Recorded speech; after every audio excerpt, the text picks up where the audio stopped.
In today's video, I'm going to teach you how to schedule recurring transactions in QuickBooks Online. Managing your finances efficiently is crucial for any business, and QuickBooks Online is a powerful tool to help you stay organized.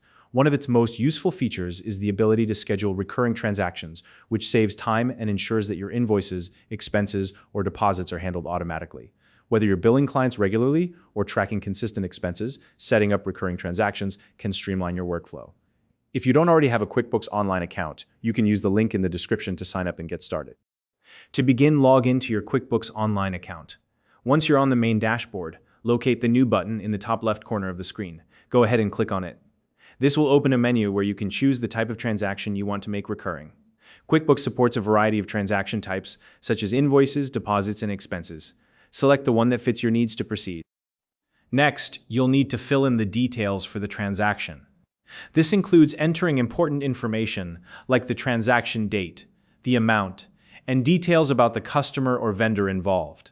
Take your time to ensure all the necessary fields are completed accurately. Remember, the more precise you are here, the smoother your recurring transactions will be.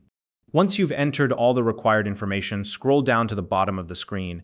Here you'll find a button labeled Make Recurring. Click on it and this will open the setup for your recurring transaction template. Now it's time to configure the template. First, define the interval at which the transaction should repeat. You can choose from options like daily, weekly, monthly, or even annually.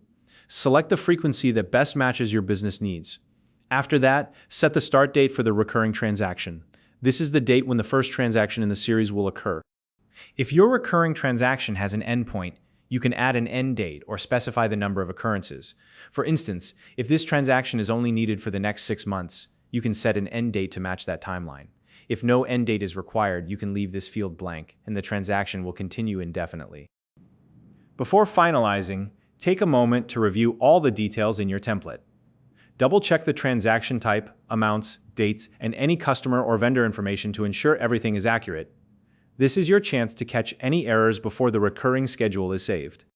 Once you're satisfied with the setup, click the Save Template button, and that's it. Your recurring transaction is now scheduled and will run automatically based on the settings you configured. If you found this video helpful, please like and subscribe.